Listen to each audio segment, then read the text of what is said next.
오늘 본문 우리 요한복음 14장 우리 25절부터 31절 말씀을 중심으로 우리 성령께서 하시는 일이라는 제목으로 우리 함께 은혜를 나누기를 원합니다.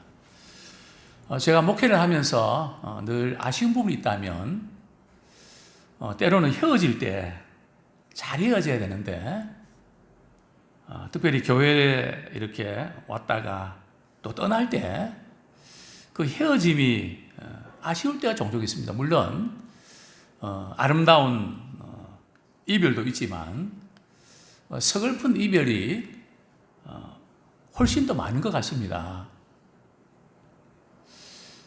저는 이제 군대 장교로 있으면서 새로운 그 사병이 오거나 또 이제 제대하고 전역하게 되면 또 다른 데로 가게 되면 회식을 하게 됩니다. 그래서 군대에서 나온 용어 중에 하나가 곱창이라는 거 있죠. 곱창은 질기잖아요. 아주 괴롭힌다는 거죠. 훈련 기간 동안은 같이 있는 동안은 그렇게 하지만 헤어질 때는 정말 기분 좋게 헤어집니다. 섭섭한 거 다 풀고 그래서 서로 수고했다고 그러면서 헤어진단 말이죠. 그래서 이 교회에서 헤어지는 이 훈련이 참 안 돼 있구나. 물론 여러 가지 복합적인 요인이 있는 것 같습니다. 우리 예수님께서는 제자들과 헤어질 때 어떻게 하셨을까요? 가룟 유다에게 어떻게 배신할 수 있냐고 책망하셨을까요? 또 베드로에게 다른 사람 몰라도 너만큼 믿었는데 3번씩이나 저주하고 맹세하면서 모른다고 할 수 있냐? 그동안 지내면서 좀 섭섭했던 것, 그런 것 말씀하셨을까요? 예수님께서는 요한복음 14장에서 제자들과 헤어지면서 3가지 약속의 복을 주십니다. 그 첫 번째가 뭘까요? 바로 우리 12절의 말씀 보면 내가 하는 일을 그도 할 것이요 또한 그보다 큰 일도 하리니.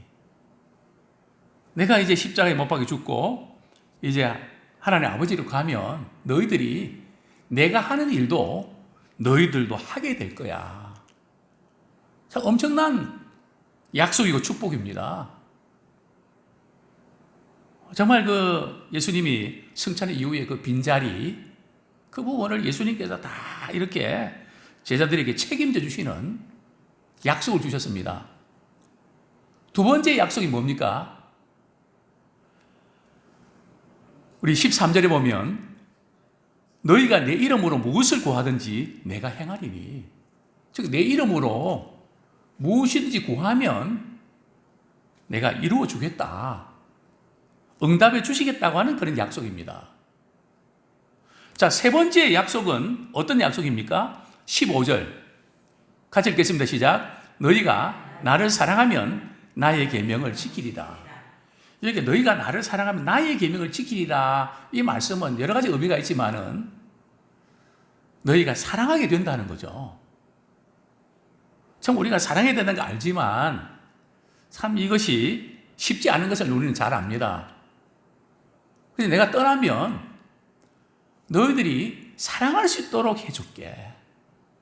그냥 사랑해야지 하다가 끝나는 게 아니라 정말 사랑할 수 있도록 내가 해줄게. 이 3가지 약속을 하시면서 이것을 이룰 수 있는 큰 약속을 우리 하나님께서 주셨습니다. 그게 뭔가 하면 오늘 본문 우리 16절 한번 같이 읽겠습니다. 네. 어제 읽었던 본문 우리 16절 시작. 내가 아버지께 구하겠으니 그가 또 다른 보혜사를 너희에게 주사 영토록 너희와 함께 있게 하리니. 예수님께서 제자들에게 내가 가면 다른 보혜사를 내가 너희들에게 보내주겠다. 보혜사 뜻이 뭘까요?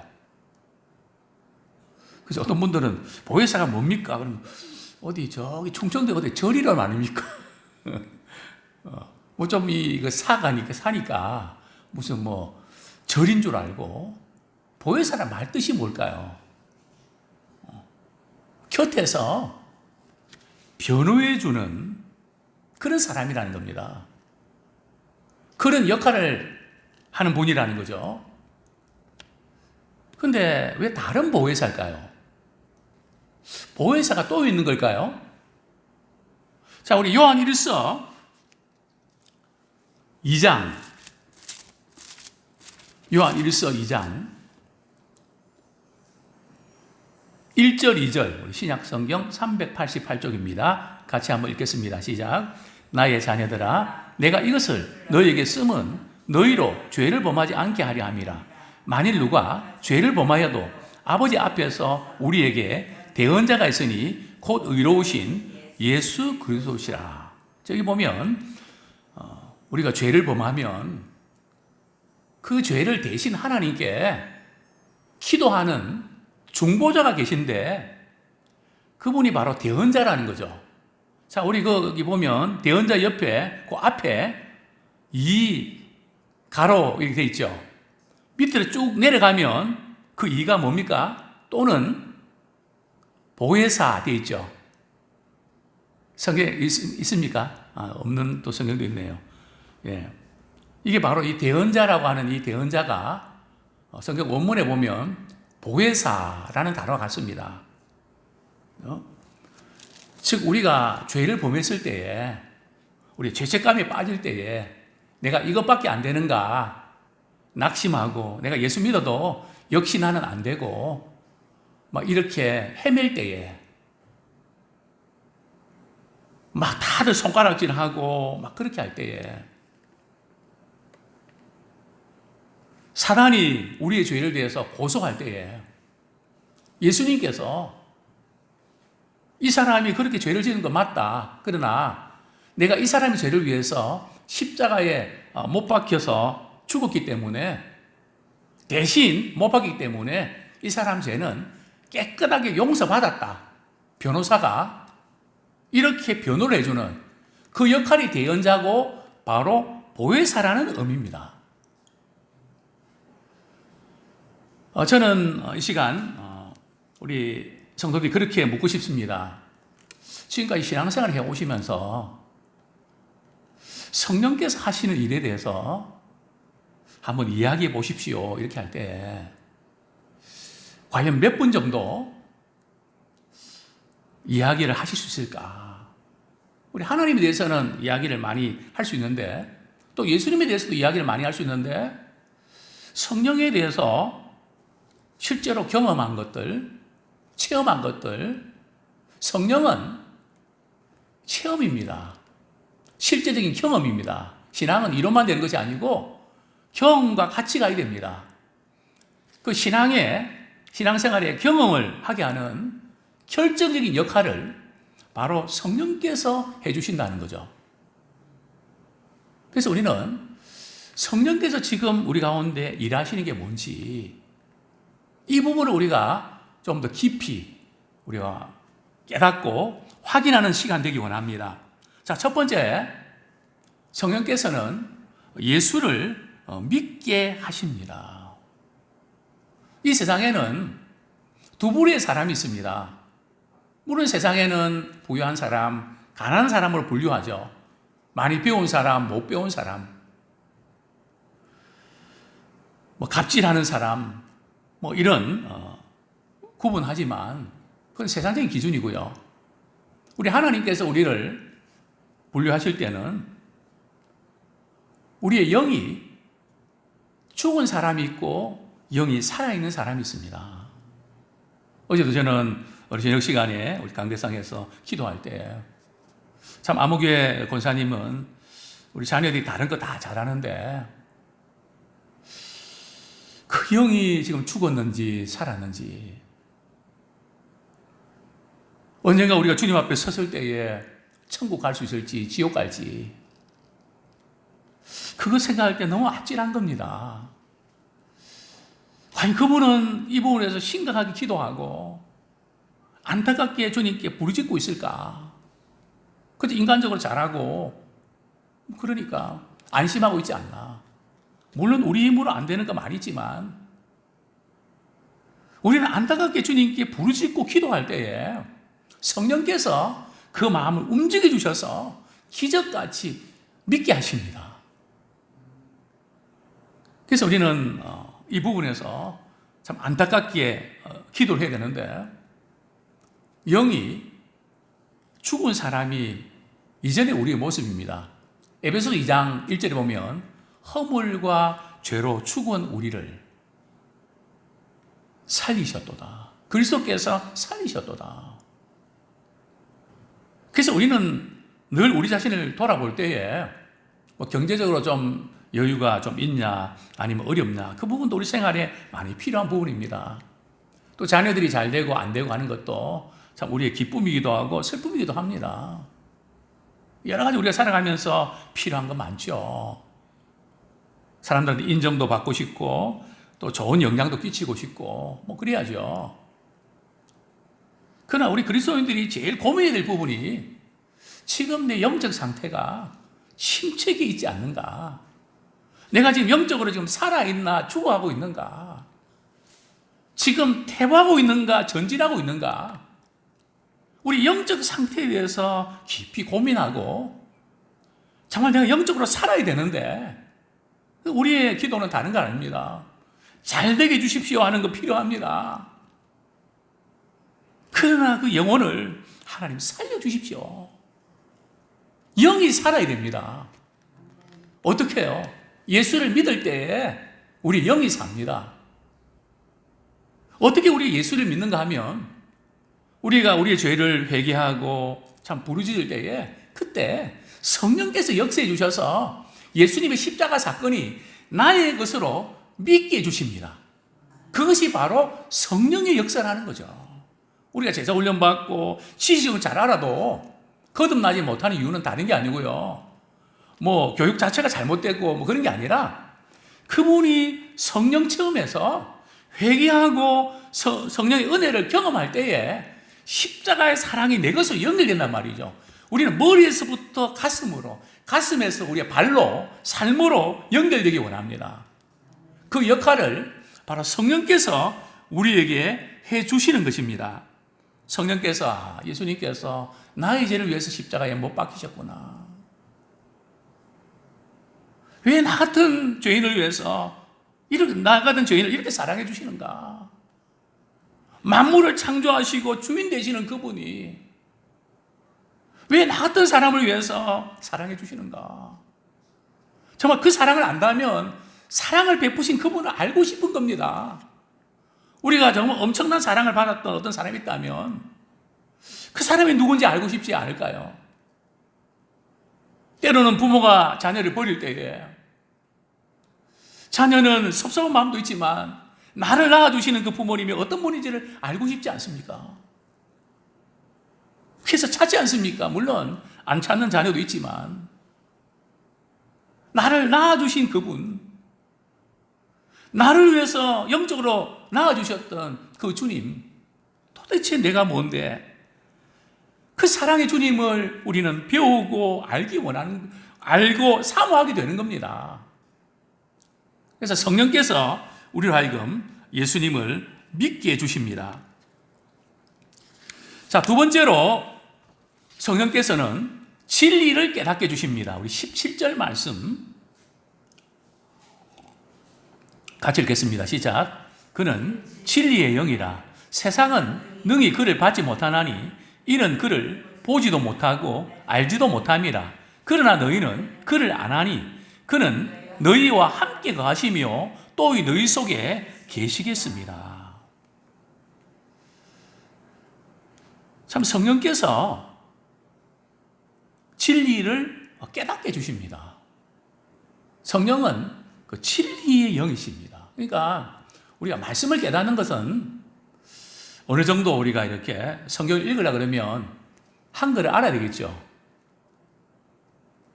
한글만 알면 뭐 학교 이렇게 공부 과정이 그 과정이 어떤 과정을 이렇게 통과했든지 전혀 문제가 안 됩니다.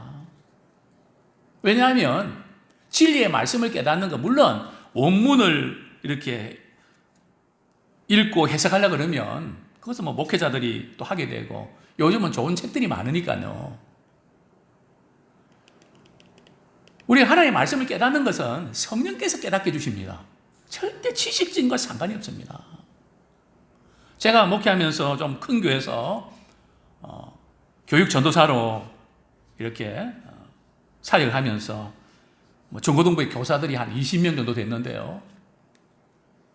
이렇게 교사를 이렇게 하다 보면 학교 선생님도 계시고 똑똑한 분들이 많이 계셨습니다. 무슨 회계사도 계시고 이렇게 여러 사회적으로 대학 교수도 있고 좋은 분들이 많이 계셨죠. 그런데 참 배우지 못하고 그런 분들은 목사님 제가 우리 중고등학생들 어떻게 가르칠 수 있겠습니까? 저는 기도도 할 줄 모르는데요. 제가 뭘 하겠습니까? 그래도 기도하십시오. 하나님, 저는 지혜가 부족합니다. 성령님께서 지혜를 주셔서 잘 감당할 수 있도록 도와주세요. 이렇게 집에서 기도하십시오. 그래서 제가 우리 아내 집사님한테 우리 중등부 부장 집사님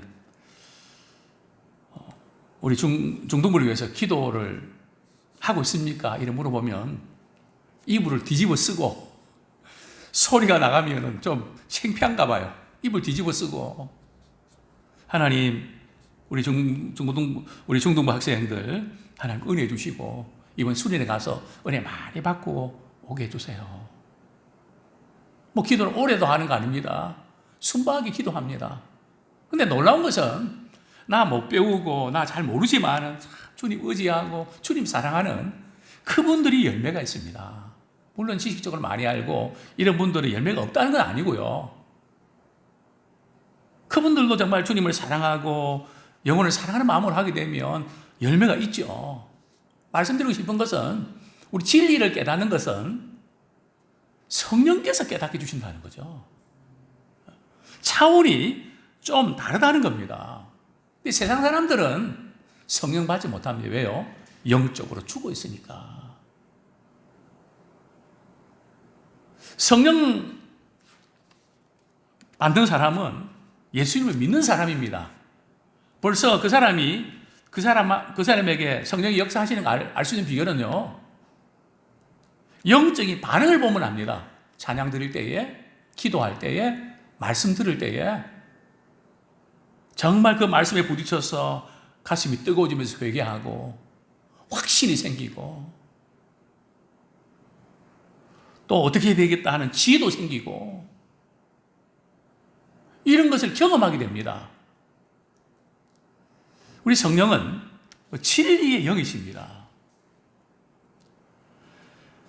그래서 우리로 하여금 진리를 깨닫게 해주시는데요. 우리 26절과 연결시켜서 같이 한번 보겠습니다. 시작. 보혜사 곧 아버지께서 내 이름으로 보내실 성령, 그가 너희에게 모든 것을 가르치고 내가 너희에게 말한 모든 것을 생각나게 하리라. 우리 성령님께서 진리의 말씀을 깨닫게 해주신다는 거죠. 물론 우리가 이렇게 공부도 해야 되고 제자 훈련도 받아야 되고 성령께서 가르쳐 주시니까 나는 훈련 안 받아도 된다, 그건 아니고요. 이미 깨달은 분을 통해서, 책을 통해서, 설교를 통해서, 또 은혜를 받은 분들에게 대화를 통해서 우리가 많이 깨닫게 되죠. 그러나 분명한 것은 성령께서 우리를 깨닫게 해주시는데요. 어거스틴이 이런 말을 했습니다. 우리 육신의 눈은 빛이 비치면 모든 만물을 볼 수 있습니다. 그렇죠? 오전에 또 낮에 빛이 비치면 우리는 사물을 볼 수 있습니다. 근데 마음의 눈은 눈을 감았다 떴다 해도 안 보입니다. 마음의 눈은 어떻게 보일까요? 성령께서 깨닫게 해주셔야 보입니다. 이게 은혜입니다. 얼마나 많은 신학자와 교수들과 정말 그 대단한 사람들이 성령의 조명을 받지 못해서 그냥 안 믿어지는 겁니다. 그런데 우리는 우리 성령께서 깨닫게 해주기 때문에 그게 믿어집니다. 이게 엄청난 은혜입니다. 아무나 그렇게 되는 게 아니거든요. 성령께서 그것을 깨닫게 해주신다는 거죠. 말씀을 우리가 들을 때에 깨닫게 해주시고, 그래서 우리가 설교를 들을 때에 우리 오카람 목사님 제가 이렇게 설교하실 때에 사모님이 목사님 설교 좀 짧게 하세요. 그 설교 듣는 게 얼마나 힘든데 한 20분만 하세요. 교인들이 가만히 이 성경 말씀이 듣는 게 얼마나 힘든지 아십니까? 그때 우리 목사님이 그러셨다는 거죠. 성령께서 깨닫게 해주시면 시간이 문제가 안 된다. 그 하나님의 말씀을 깨달아갈 때 그 맛은 세상이 어떤 거 바꿀 수 없는 꿀송이 맛처럼 더 맛있고, 그렇기 때문에 그 맛을 모르는 분들은 아마 지루할 거다. 그렇죠. 성령께서 깨닫게 해주시면 좀 더 짧다고. 제가 지난 한 주인가요? 온라인 설교를 이렇게 했는데 어떤 고사님이 목사님 조금 더 길게 해도 괜찮을 것 같아요. 그래서 제가 좀 길게 했거든요. 그러니까 설교만 건 1시간 정도 된 것 같더라고요. 그래서 지난주는 조금 짧게 했는데 뭐 그렇게 해도 목사님 더 짧은 것 같으면 좀 더 길게 해주세요. 그래서 좀 더 길게 했는데 조금 길더라고요. 어쨌든 제가 말씀드리는 핵심은 정말 우리 성령께서 우리 말씀을 깨닫게 해주시면, 그 깨닫지 못하면 지루하고 힘든 겁니다. 정말 그렇죠. 못 알아듣고 힘든 말을 자꾸 들은 게 얼마나 힘듭니까? 그러나 성령께서 깨닫게 해주시면요, 시간 가는 걸 모릅니다. 또 성경은 말씀합니다. 그 말씀이 생각나게 하신다는 거죠. 기억나게 하신다는 거죠. 이게 무슨 의미입니까? 무슨 예수님께서 여기서 오늘 본문에서 내가 너희에게 모든 것을 가르치고 내가 너희 말한 모든 것을 생각나게 하시리라. 그 말씀이 생각이 난다는 거죠. 그러니까 우리 설교 들을 때 설교의 수준은 말이죠. 그 말씀 들을 때에 다른 말씀이 딱 연결이 되는 거예요. 아, 그때 이 말씀이 이거 연결되는구나. 그 말씀이 생각이 나는 거예요. 또 우리가 실제 생활 속에서 낙심하고 좌절할 때에, 슬퍼할 때에 말씀이 생각납니다. 항상 기뻐하라. 근심 걱정에 사로잡힐 때 쉬지 말고 기도하라. 불평 오망이 우리에게 그냥 엄습할 때에 범사에 감사하라. 그때마다 하나님께서 말씀이 생각나게 합니다. 이거는 우리 IQ가 기억력이 좋고 문제가 아니고요. 우리가 기억력이 좀 부족해도 성령께서 말씀을 기억나게 해주십니다. 제가 이제 설교하면서 우리 조 목사님 이걸 치는데요. 목사님 원고에 없는 그런 부분들이 많이 나오네요.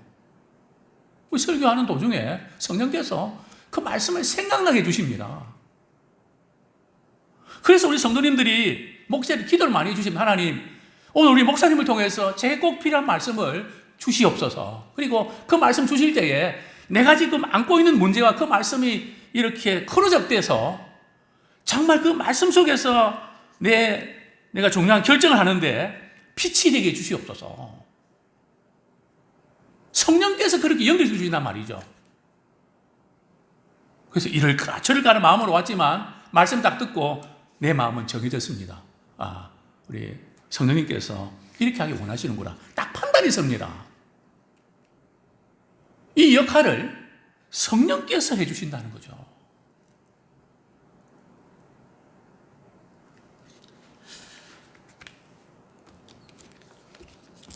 다음으로 성령께서 우리 안에 영원토록 거주하십니다. 그럼 성령님이 어떻게 역사하시는가 하는 부분들을 잠깐 다루고 말씀을 정리하겠는데요.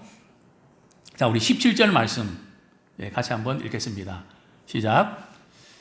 그는 진리의 영이라 세상은 능히 그를 받지 못하나니 이는 그를 보지도 못하고 알지도 못함이라. 그러나 너희는 그를 아나니 그는 너희와 함께 거하시며 또 너희 속에 계시겠습니다. 자, 구약시대의 성령의 역사와 신약시대의 성령의 역사가 차이가 있습니다. 성령이 무슨 차이가 있다는 게 아니고요. 성령의 역사가 좀 차이가 있습니다. 구약시대에는 어떤 특별한 사람에게 특별한 사건이 있을 때에 성령이 강하게 임했다가 성령이 떠났습니다. 그래서 사울왕 같은 경우는 성령이 떠나고 악령이 그를 지배하죠. 그러나 신약시대는 오늘 본문을 보면 성령이 우리 안에 거하십니다. 언제까지요? 영원토록 거하십니다. 그래서 우리가 말을 할 때 우리 안에 계신 성령님께서 거룩하지 못한 말들 우리 하게 되면 우리 안에 계신 성령께서 영 마음이 안 좋게 만드세요. 그래서 우리 그리스도인들은 말이죠. 참 마음이 너무 안 좋다. 그런 것은 스탑해야 됩니다. 왜냐하면 성령께서 마음에 근심하시거든요. 그래서 이거 이렇게 하면 안 된다 그런 걸 주는데도 내 고집과 내 기분을 이기지 못해서 자꾸 하잖아요. 그러면 성령이 소멸됩니다. 성령이 소멸된다고 성령이 떠나시는 거 아닙니다. 우리 그럴 때 우리 회개하고 돌이킬 때에 또 성령으로 충만하게 됩니다. 그래서 성령께서는 우리 안에 거하시기 때문에 결론적으로 우리는 고와 같지 않습니다. 내가 떠나면 너희를 고와 같이 버려두지 않는다. 이것은 성령님께서 우리와 항상 함께 주겠다는 겁니다. 그런데 많은 성도들이 나는 예수 믿고 그러면서도 나는 고하고 나만 이런 것 같고,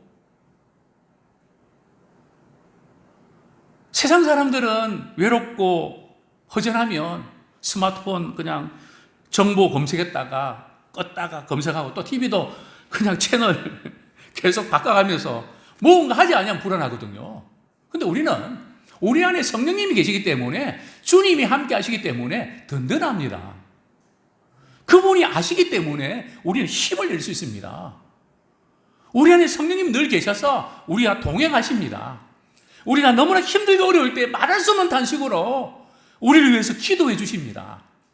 이 성령께서 하시는 일이 우리의 삶 속에서 가득하고 그것을 깨닫고 정말 성령의 충만한 은혜를 경험하는 예수님이 약속하셨던 이 세 가지 약속이 바로 보혜사 성령님을 통해서 그대로 이루어지기를 소원합니다.